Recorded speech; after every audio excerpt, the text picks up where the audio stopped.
Hey everybody, Raul here for Bass Musician Magazine, and today we have the extraordinary honor of having the opportunity to catch up with a good old friend from Finger 11, Sean Anderson. Yay! Hey, how are you? Outstanding, outstanding, Sean. Well, it's so exciting. There's so much great stuff happening. The last time we chatted, for those of you that were paying attention, 2023 Greatest Hits was going live. Now, for the first time in almost a decade, we have a new album being released, Last Night on Earth. Definitely want to talk a bit about that, but bring us up to date. What's been going on since we last chatted in 2023? We've just been working on that album, was basically what we've been doing, and then doing sort of still continuing to play gigs. We did a big tour last summer. We were on the Creed tour. They were doing amphitheaters, and that was Creed, Three Doors Down and Us, and that was fantastic. That was a lot of fun. So very lucky to be on that. Got treated extremely well. The audiences were great. So yeah, that was such a treat to be on that. And that took, that was from July to September, right? And in between, sort of working on finishing up the songs for this record, which took place. I guess I don't know if we're diving into talking about that yet or not, but that's pretty much what we've been doing. Sort of like Gotcha. that was the most consistent touring we did, and then after that, it was sort of kind of weekend warrior stuff, to be honest.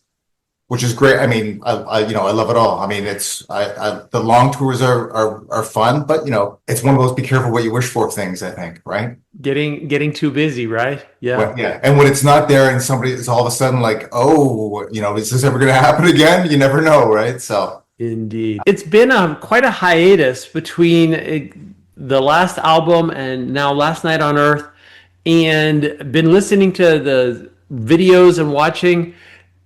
There seems to be quite a visual impact with a lot of this. And I remember when we were talking about greatest hits, there was kind of a focus on artwork and things that were going on with the vinyl set and all that. And now with this music, colors, whether it's blue and blue sky or red and adrenaline or black and white on one thing, I'm sucked in by the visual impact as well as the music itself. Tell us the kind of general theme with the album. What's what's coming across there?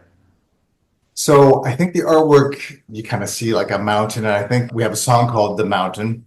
We also have a song called "Last Night on Earth," and that's where the album title is coming from. But a lot of the visuals are from our guitar player James, who spends a lot of time, coming up with ideas and doing that. And we saw what he had done there, and we're like, "This looks fantastic." I really love the artwork for this album, and so it's great for James because he's very artistic. He gets to express himself that way as well as musically. This is great songwriter, guitar player as well. So this is an album that we're very proud of. We're excited for people to hear it. I know every band says that, but I think at the end of the day, you have to please yourself, right? And like you said before, it'd been, I think 2015 was the last time we did. I don't know where 10 years went. If somebody said, how come it took you so long? I don't know the answer to that. Didn't feel that long in some fashion, but it's coming out November 7th. Yes.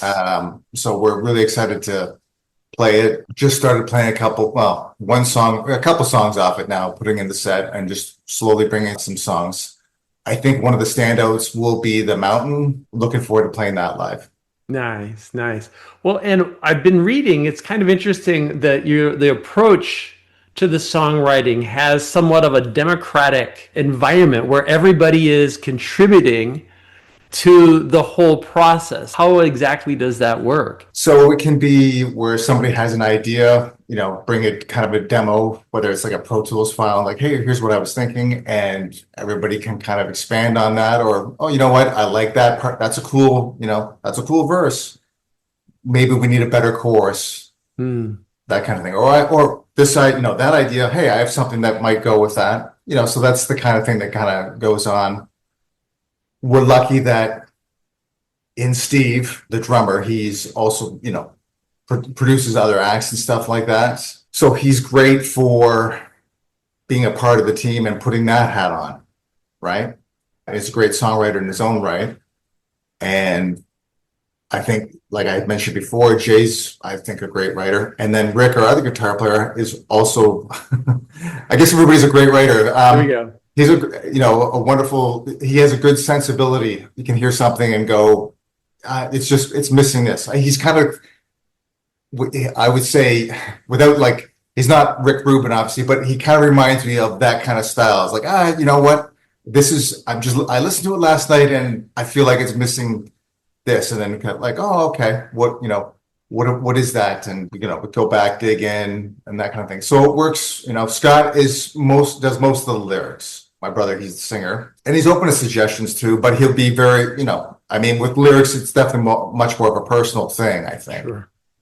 So, but having said that, I think it's a nice balance of everybody being able to contribute. And that goes so that's not just, it goes for parts as well. It could be like, hey, the bass part, what if it did this? What if it, that's cool, but what if, that kind of thing.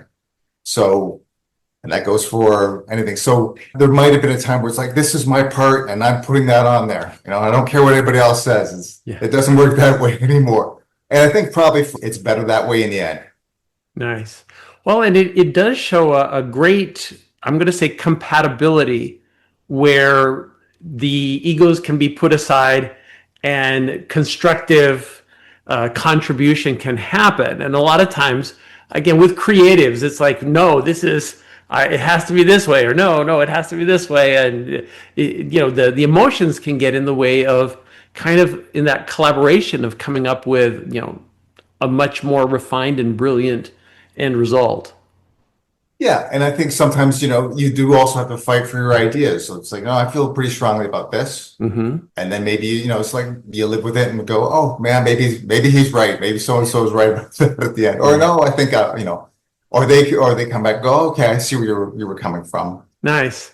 Well, and because this is covering a decade, and I often feel that musicians are many times kind of voicing what's going on in the world, what's going on in life, where we are as a species, if you will. But these last 10 years have had a lot of interesting challenges.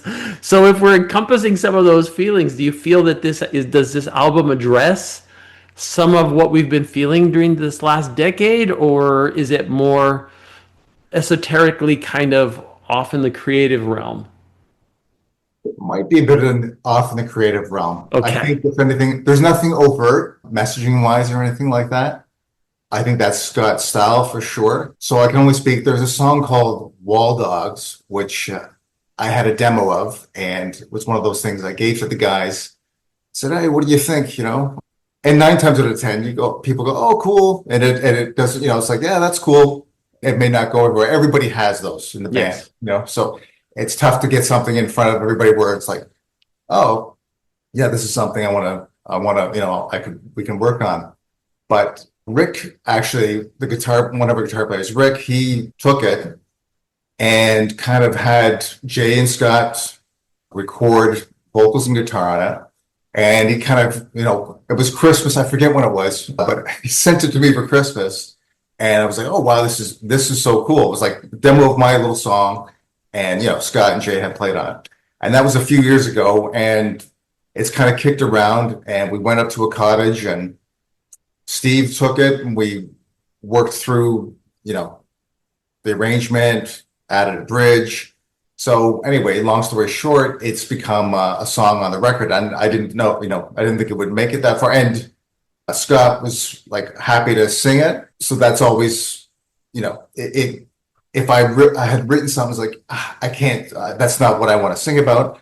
But the story about it is kind of like, it's loosely inspired on a visit to Berlin and the Berlin Wall in that era. Mm-hmm. So, it's one of those things that talks about kind of a struggle between kind of a young lovers in a sense, right? I mean, it's not exactly historical, but so there's some themes there that, you could extrapolate to different things that are maybe going on today, but have also gone on in the past, right? Yes.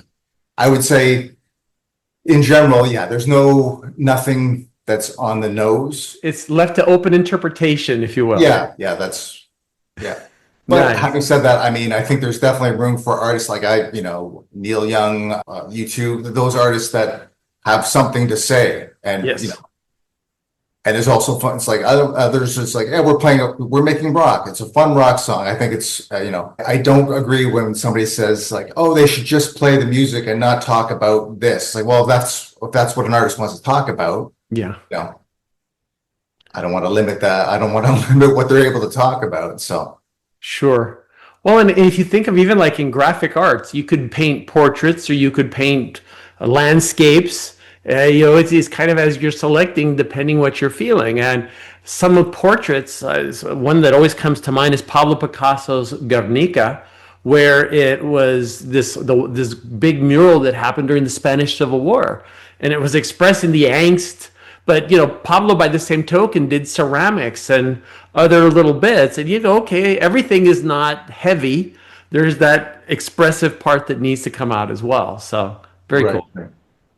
And sound wise, I remember the last time we talked, you were playing on Lakeland basses, 5 strings. Looks like the good old Mesa Boogie amp system is still kicking and pushing air. Yeah. Anything new in the arsenal that you've brought, any changes you've made to your sound? Not really. I mean, in the studio, and that means basically Steve's basement, he had a P bass that we used on a few tracks. Okay. So there were times where I used the 5 string, like, then sometimes we'd use the 4 string. Just it had a great sound. But sort of like, okay, this is what this song could use. Let's try that. But like I said, that's not really coming out of the road. That's his sort of, his studio bass. And yeah, I haven't really changed anything setup wise. Cool. Probably might entertain the idea of some kind of, I don't know, overdrive or some little distortion. I might need a little bit of grit for a couple of the songs. I've resisted a lot of effects, but yeah, there's no reason why I guess I shouldn't be able to explore a few things like that. My pedal board consists of a tuner right now. I remember, yes. And the beauty of simplicity is that if something's not working and you only have one thing to look at, you can kind of tell what it is Yeah, that's not working. yeah. So, indeed. On the new release of the album, I know you guys have tours happening here in the US, kind of September to October.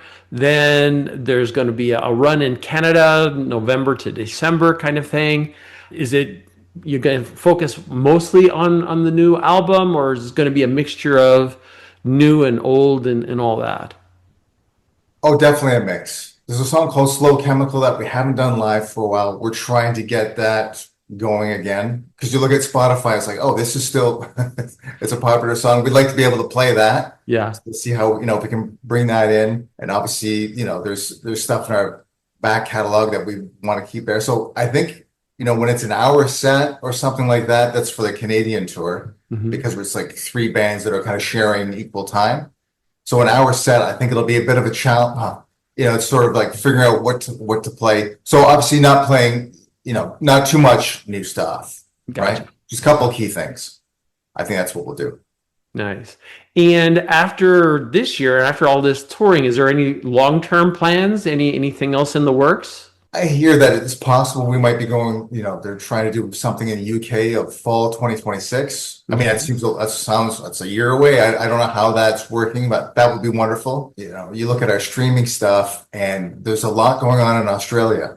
And I think it'd be so cool if we could get a chance to go there. I don't know how, we'll see. Obviously it's far, I understand it's probably expensive to go and that, right? But I think that would be cool. But other than that, yeah, we don't have there's no real roadmap for 2026. I think it's sort of wait and see how things unfold with the release of the album. Nice. Well, and if people want to know what you guys are up to, where's the best place to look so that they can stay on top of it? And in the event that you do show up in Australia, that they'd like to know, where should they look? That is a good question. I would say we do have an Instagram. I'm not that active on it.